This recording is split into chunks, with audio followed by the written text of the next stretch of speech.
Most importantly যেটা বলার জন্য আমি এখন এলাম সেটা হচ্ছে যে আজ ভোর না হলেও বলতে পারেন যে কালকে ভোরবেলা 4:03 থেকে অম্বুবাচী লেগে যাচ্ছে।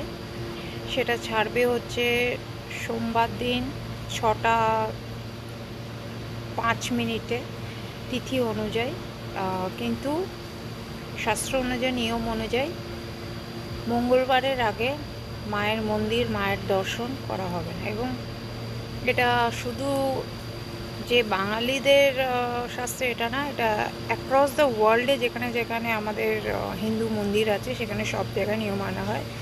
এবং যারা ঘরে মানেন, এবং আমার বাড়িতে তো হয়, আমার তো আলাদা করে ঠাকুরঘর আছে, যে কোনো বেডরুমে ঠাকুরঘর না, আমার ঠাকুরঘর আলাদা আছে। সব মন্দির ঠাকুরঘরের যত পর্দা আছে সব পড়ে যাওয়া হবে। একদম মঙ্গলবারে আজকে পুজো, সন্ধেবেলার পুজো দিয়ে পড়ে যাওয়া হবে। এবং মঙ্গলবার দিন সকালবেলা উঠে 6:30 তিথি লেগেছে খুলে, তারপর পরিষ্কার টরিষ্কার করে মায়ের আসন সব কিছু করে একদম ফ্রেশ করে আবার মাকে জল পাতার সাথে দেওয়া হবে। আশা করি আপনারাও সেটাই বাড়িতে পালন করবেন, আর যারা করবেন না সেটা তাদের ব্যাপার।